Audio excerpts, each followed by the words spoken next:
കലിപ്പ് മാഷിൻ്റെ തെമ്മാടിപ്പെണ്ണ്. അവതരണം ഷിബു ജോസഫ്. രചന വിദ്യാവസൻ. ലെന വീട്ടിൽ കുത്തിയിരുന്ന് റെക്കോർഡ് എഴുതുന്നു. ഇത് കാണുന്ന ടോമി. എന്നതാടി, നീ നന്നായോ? നന്നാവാൻ വഴിയില്ലല്ലോ. ടോമി ലെനയുടെ അടുത്തൊന്ന് ചോദിച്ചു. നിന്റെ അപ്പൻ നന്നാകും, ലെന എടുത്തിയാടി പറഞ്ഞു. എൻ്റെ അപ്പ അല്ലയോ നിന്റെ അപ്പൻ? ഇനിയെങ്ങാനും നീ നിന്റെ അപ്പനെ മാറ്റിയോ? അല്ല, കാറ് മേടിച്ച് തരത്തുണ്ട് നീ ചെയ്താലും ചെയ്യും. ഇന അങ്ങനത്തെയാണല്ലോ. ടോമി ലെനയെ ചൊറിഞ്ഞു. പോടാ ഡേശച്ചായ. റെക്കോർഡ് ബുക്ക് അവൻ്റെ നേർക്കെറിഞ്ഞുകൊണ്ട് ലെന പറഞ്ഞു. എൻ്റെ അമ്മച്ചിയെ എൻ്റെ നടു. ടോമി നടുവിൽ പിടിച്ചുകൊണ്ട് പുറത്തുപോയി. ലെന എല്ലാം റെക്കോർഡ് എഴുതി തീർത്ത് കിടന്നുറങ്ങി. പിറ്റേ ദിവസം ലെന റെക്കോർഡ് കൊണ്ട് സ്റ്റാഫ് റൂമിൽ പോയി. എല്ലാ റെക്കോർഡും ലെനയുടെ കയ്യിലിരിക്കുന്നത് കണ്ട് ഷൈനി, കിരൺ എല്ലാവരും അമ്പരന്നു. ചിരിയോടെ അമൽ നോക്കി. ഷൈനി റെക്കോർഡ് മേടിച്ചുകൊണ്ട് ലെനയെ നോക്കി. അപ്പോൾ നിനക്ക് പഠിക്കാൻ പറ്റുമല്ലയോ? ഷൈനി ലെനയെ നോക്കി ചോദിച്ചു. ലെന ഒന്നും മിണ്ടാതെ അമലിൻ്റെ അടുത്ത് പോയി. അമൽ അവളെ കണ്ട് കാണാത്തതുപോലെ ബുക്കിൽ നോക്കിയിരുന്നു. എക്സ്ക്യൂസ് മീ, ലെന മെല്ലെ വിളിച്ചു. അമൽ ഒന്നും ശ്രദ്ധിക്കാതെ ബുക്കിൽ നോക്കി. ലെന അങ്ങുങ്ങു നോക്കി. സാർ, ലെന മെല്ലെ വിളിച്ചു. അമലിന് ചിരിയൊന്നും അത് പുറത്തു കാണിക്കാതെ ബുക്കിൽ തന്നെ നോക്കിയിരുന്നു. അമൽ സാർ, ലെന പിന്നെയും വിളിച്ചു. എൻ്റെ ആവശ്യമായിപ്പോയി, മനസ്സിലോർത്തുകൊണ്ട് ലെന ദേഷ്യം അടക്കി പിടിച്ചു. ആ, എന്നെയാണ് വിളിച്ചത്? അമൽ ലെനയെ നോക്കി ചോദിച്ചു. ഗ്രീൻ കാർഡ് എവിടെ? കൈനീട്ടി ലെന ചോദിച്ചു. എന്ത്? ഒന്നും മനസ്സിലാകാതെ അമൽ ചോദിച്ചു. ഗ്രീൻ കാർഡ്, ലെന പിന്നെയും പറഞ്ഞു. ഏത് ഗ്രീൻ കാർഡ്? ബുക്ക് മടക്കി വെച്ച് അമൽ ചോദിച്ചു. റെക്കോർഡ് എഴുതി തീർക്കുന്നവർക്ക് എന്തോ കാർഡ് കൊടുക്കും എന്ന് പറഞ്ഞായിരുന്നു. അമൽ ടേബിളിൽ അടിച്ചുകൊണ്ട് ചിരിച്ചു. ഇങ്ങേർക്ക് എന്താണ് വട്ടായോ? ലെന മനസ്സിലോർത്തു. കുട്ടി അത് വിശ്വസിച്ചാണോ റെക്കോർഡൊക്കെ എഴുതിയത്? അമൽ ചോദിച്ചുകൊണ്ട് പിന്നെയും ചിരിച്ചു. ആർക്കും ഒന്നും മനസ്സിലായില്ല. കേട്ടോ മാഡം, ഇന്നലെ ഒരു ബിറ്റം കൂട്ടു.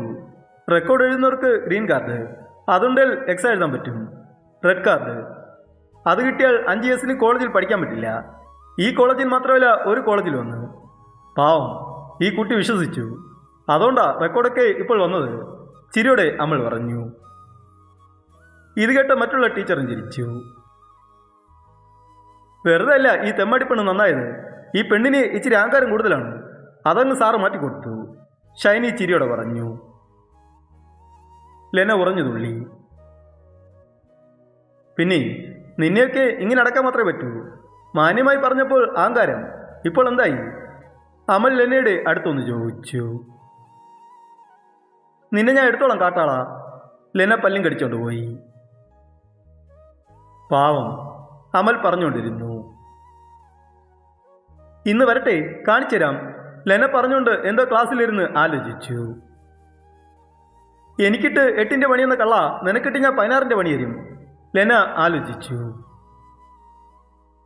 ആ സമയം അമൽ ക്ലാസ്സിൽ വന്നു. എല്ലാവരും എഴുന്നേറ്റ് വിഷ് ചെയ്തു. അമൽ ലെനയെ ഒരു നിമിഷം നോക്കി. ലെന ദൂരെ നോക്കിയിരുന്നു.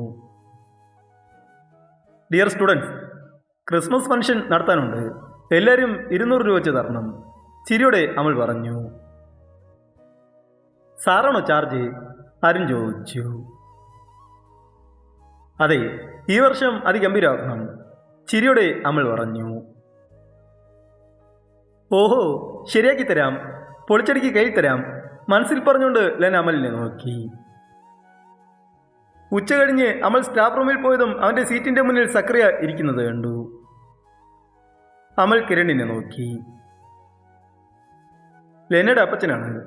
കിരൺ പറഞ്ഞത് സക്രിയ അമലിനെ കണ്ട് ചിരിയോടെ സീറ്റിലിരിക്കാൻ പറഞ്ഞു. എന്താണ് സാറേ, സുഖമാണോ? ചിരിയോടെ സക്രിയ ചോദിച്ചു. സുഖം, അമൽ പുഞ്ചിരി കൊടുത്തുകൊണ്ട് മറുപടി പറഞ്ഞു. പിന്നെ സാറേ, ലെന എൻ്റെ കൊച്ചാ, അറിയാലോ, ചുണക്കുട്ടിയാ. എൻ്റെ കൊച്ചിന് വല്ലാത്തൊരാഗ്രഹമായിരുന്നു ബുള്ളറ്റ്. അതെടുത്ത് ഞാൻ കൊടുത്തു. സക്രിയ തോപ്പിലെ കൊച്ചല്ലയോ, ഒരു ഗമയൊക്കെ വേണ്ടി. പക്ഷെ പെണ്ണിന് ഇപ്പോൾ വല്ലാത്തൊരു പൂതി, കാറ് വേണമെന്ന്. ചോദിച്ചപ്പോൾ 10 കോടിക്ക് മുകളിലുള്ള കാർ മതിയെന്ന് വാശി. തിരക്കി നോക്കിയപ്പോഴാണ് മനസ്സിലായത് സാറ് ആ കാറാണ് വെച്ചേക്കുന്നതെന്ന്. സാറേ, എൻ്റെ കൊച്ചിന് കൂടുതൽ വിലയുള്ള കാർ മേടിച്ച് കൊടുക്കാൻ അറിയാത്തോണ്ടല്ല. പക്ഷെ കേവലം ഒരു അധ്യാപകന് ഇത്ര വില കൂടിയ കാറ് എന്നാത്തിനാ? വെറുതെ ഷോ ഇറക്കാൻ. അതങ്ങ് വിൽക്ക് സാറേ, സക്രിയ അഹങ്കാരത്തോടെ പറഞ്ഞു. അമൽ ചിരിയോടെ സക്രിയയെ നോക്കി. സാറേ, അതങ്ങ് വിറ്റേക്ക്. എൻ്റെ മോൾ മാത്രം മതി ഷോ ഇറക്കാനും കാണിക്കാനും. 5നും 10നും കൂലി മേടിക്കുന്ന തനിക്ക് എന്നത്തിനാടോ ഈ വില കൂടിയ കാറ്? അല്ല, ഇതിന് EMI ഒക്കെ അടക്കണ്ടേ? ഈ നക്കാപ്പിച്ച കാശോട് നടക്കുമോ? സക്രിയ മുന്നോട്ട് കയറിയിരുന്ന് പുച്ഛത്തോടെ ചോദിച്ചു. കിരണും മറ്റു സ്റ്റാഫും പുച്ഛത്തോടെ സക്രിയയെ നോക്കി. അച്ചായോ? അമൽ ദീർഘശ്വാസം വിട്ടുകൊണ്ട് ടേബിളിൽ അടിച്ചു.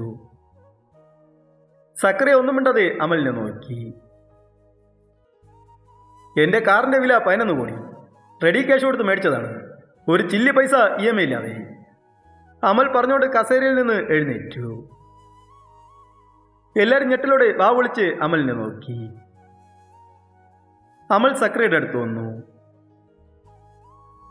അച്ചായോ, വേദവർമ്മയുടെ ഏക മകന് ഈ 11 കോടി നിസ്സാരമാണ്.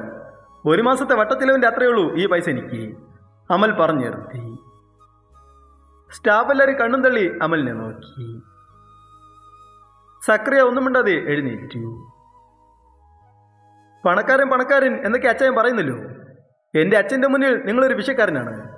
വേദവർമ്മയുടെ ഏകമോൻ അമൽ വേദവർമ്മയ്ക്ക് ഏത് കാറാണ് വേണ്ടതെന്ന് നിങ്ങൾ തീരുമാനിക്കുന്നു. ഞങ്ങളുടെ വീട്ടിലെ ജോലിക്കാർക്കുണ്ട് ഓടിക്കാർ, പുച്ഛത്തോടെ അമൽ പറഞ്ഞു. സക്രിയ ഉമിനീറിറക്കിക്കൊണ്ട് അമലിനെ നോക്കി. പിന്നെ ഈ ജോലി അതിൻ്റെ സന്തോഷം മാത്രമാണ്. 14 തലമുറയ്ക്ക് 200 സ്വത്തൊക്കെ എൻ്റെ അച്ഛൻ ഉണ്ടാക്കി വെച്ചിട്ടുണ്ട്. അതൊക്കെ അവിടെ ഇരുന്നോട്ടെ എന്ന് പറഞ്ഞ് എൻ്റെ ഇഷ്ടത്തിന് ഞാൻ ചെയ്യുന്ന ഈ ജോലി, അതിലെനിക്ക് അഭിമാനം മാത്രമേ ഉള്ളൂ. അധ്യാപകൻ എന്നത് കേവലമല്ലല്ലോ സക്രിയ ചായ, അമൽ സക്രിയയെ ഇരുത്തി നോക്കിക്കൊണ്ട് ചോദിച്ചു. സക്രിയ ഒന്നും മിണ്ടാതെ ഇരുന്നു. അച്ചായൻ പോയി മോളെ നന്നാവാൻ പറയേ. എന്നെ തോൽപ്പിക്കാൻ കുടുംബം വിളിക്കേണ്ടി വരും. അങ്ങനെ വിറ്റാലും തോൽപ്പിക്കാനാവില്ല. എന്നാ അച്ചായൻ പൊയ്ക്കോ, ചിരിയോടെ അമൽ പറഞ്ഞു. സക്രിയ ഒന്നും മിണ്ടാതെ പുറത്തുപോയി. സക്രിയ പോയതും മറ്റുള്ള സ്റ്റാഫെല്ലാം ഓടിയൊന്ന് അമലിന്റെ മുന്നിൽ കൈകെട്ടി. എൻ്റെ പൊന്നി, ഞാൻ നിങ്ങളിൽ ഒരാളാണ്, എന്നെ പിരിച്ചു കാണരുത് പ്ലീസ്, അവരുടെ കയ്യിൽ പിടിച്ചുകൊണ്ട് അമൽ പറഞ്ഞു. ഇത്ര വലിയ ഒരാളുടെ മുന്നിൽ, അതും വർമ്മ ഫാമിലിയുടെ വാരിസ്, ഓർക്കാൻ പോലും മേല, ഒരു വാക്ക് പറയാമായിരുന്നല്ലോ, കിരൺ ചോദിച്ചു. പറഞ്ഞാൽ ഇതല്ലേ അവസ്ഥ. ഞാൻ എൻ്റെ ഇഷ്ടം കൊണ്ട് ഈ വീട്ടിൽ വന്നു. എനിക്ക് അച്ഛൻ്റെ വഴി തീരെ ഇഷ്ടമില്ല. സോ എനിക്കിങ്ങനെ റെസ്പെക്റ്റ് ചെയ്യുന്ന നിങ്ങളിൽ നിന്ന് പിരിക്കല്ലേ. സക്രിയ, അയാളുടെ അഹങ്കാരം ഞാൻ അങ്ങ് തീർത്തു കൊടുത്തതാ, അമൽ പറഞ്ഞു. എനിക്കതല്ല, അംബാനി ലെവലിൽ ഇരിക്കുന്ന നിങ്ങൾ നിലത്തും പലിശയ്ക്കൊടുത്ത് പണം ഉണ്ടാക്കുന്നതിൻ്റെ മുകൾ ആകാശത്തിൽ പറന്നു നടക്കുന്നു. അതോർക്കുമ്പോഴാണ് സഹിക്കാത്തെ, ഷൈനി പറഞ്ഞു. അവൾ ആളൊരു പാവമാണ്. അവളെ അങ്ങനെ വളർത്തിയതിൻ്റെ പ്രശ്നമാണ്. ഞാൻ അവളെ മാറ്റിയെടുക്കും, ചിരിയോടെ അമൽ പറഞ്ഞു. ലെന വീട്ടിൽ കയറിയതും. മോളെ, മറ്റേ സാർ ആരാന്നറിയോ? സക്രിയ ഓടിയൊന്ന് വാ വിളിച്ചോണ്ട് ചോദിച്ചു. ആരാ? ലെന തിരിച്ചു ചോദിച്ചു. വർമ്മ ഫാമിലിയുടെ ഏക അവകാശി. ഹോ, കേട്ടപ്പോൾ കോരി തിരിച്ചുപോയി. ലെന വാ വിളിച്ചു നോക്കി. എന്നടി വാ വിളിക്കുന്നേ? ടോമി അടുത്തൊന്ന് ചോദിച്ചു. ഏത് ഓർമ്മയാണോ? അന്തം വിട്ട് ലെന ചോദിച്ചു. അതേ മോളെ, അദ്ദേഹത്തിൻ്റെ മോന ഈ അമൽ സാർ. 11 കോടി കാറൊക്കെ പുല്ല, നമ്മളൊക്കെ പോയാൽ കൈകെട്ടി നിൽക്കണം അദ്ദേഹത്തിൻ്റെ മുന്നിൽ, സക്രിയ പറഞ്ഞു. ഞങ്ങൾക്ക് ഒരു ലെസൺ തന്നെയുണ്ട് പുള്ളിയെക്കുറിച്ച് പഠിക്കാൻ. ലെന ഒന്നും മിണ്ടാതെ തൻ്റെ മുറിയിൽ പോയി. അമൽ വീട്ടിൽ അത്താഴം കഴിക്കായിരുന്നു. മോനി, അച്ഛനൊരു പെണ്ണിനെ നോക്കി വെച്ചിട്ടുണ്ട്, മോനൊന്ന് പോയി നോക്കിയാൽ അമ്മ ഗായത്രി ചോദിച്ചു. എനിക്കിപ്പോഴൊന്നും കല്യാണം വേണ്ട, ഞാൻ പറയാം, അപ്പോൾ മതി, അമൽ പറഞ്ഞു. മോനി, അച്ഛനെല്ലാം ഉറപ്പിച്ചു, ഗായത്രി പറഞ്ഞു. എന്നാൽ അച്ഛൻ പോയി കെട്ടട്ടെ, ഞാൻ പ്രിപ്പയർഡ് അല്ല. കല്യാണം എന്നത് ചാടിക്കയറി നടത്തേണ്ട ഒരു കാര്യമല്ല. എനിക്ക് ആ പെണ്ണിനോട് സ്പാർക്ക് വന്നതാണ്. അതൊന്നുമില്ലാതെ പെട്ടെന്ന് തന്നെ കെട്ടണമെന്ന് പറഞ്ഞാൽ പറ്റില്ല, അമൽ ചാടി എഴുന്നേറ്റ് പറഞ്ഞു. നിന്റെ മോൻ ഞാൻ പറയുന്നത് കേൾക്കില്ലെന്നുണ്ടോ? വർമ്മ മുറിയിൽ നിന്ന് പുറത്തൊന്ന് ചോദിച്ചു. അല്ലേട്ടാ, അവൻ പോവും, ഗായത്രി പേടിയോടെ പറഞ്ഞു. പോയാൽ അവന് കൊള്ളാം, വർമ്മ ഗൗരവത്തിൽ പറഞ്ഞു. ഞാൻ പോവില്ല, എനിക്ക് കല്യാണം വേണ്ട, അമൽ ദൂരെ നോക്കി മെല്ലെ പറഞ്ഞു. ഞാനും നിന്റെ മമ്മയും ഇത്രയും കാലം വരെ ഒരുമിച്ച് ജീവിച്ചില്ലേ? സ്പാർക്ക് ഉണ്ടായിട്ടാണോ? ഇല്ലല്ലോ, കിട്ടുമ്പോഴുണ്ടായിക്കോളും, വർമ്മ മൂന്ന് കൊടുക്കാതെ പറഞ്ഞുകൊണ്ട് അത്താഴം കഴിക്കായിരുന്നു. കണ്ടല്ലോ, അടിമകൾ പോലും തോറ്റുപോകും. പണവും സ്വർണവും കൊടുത്തിട്ടൊന്നും കാര്യമില്ല, സ്നേഹം കൊടുക്കണം, ഫ്രീഡം കൊടുക്കണം. അമൽ അമ്മയുടെ നേർക്ക് തിരിഞ്ഞു. അമ്മ ഹാപ്പിയാണോ അച്ഛനെ കിട്ടിയതുകൊണ്ട്? പറ അമ്മി, അമൽ ചോദിച്ചു. മോനിപ്പോൾ പോ, അച്ഛന് അത്താഴം വിളമ്പട്ടെ, സാരി തുമ്പോണ്ട് മുഖം തുടച്ചുകൊണ്ട് ഗായത്രി പറഞ്ഞു. അമൽ ഒന്നും മിണ്ടാതെ തൻ്റെ മുറിയിൽ പോയി. തുടരുന്നു.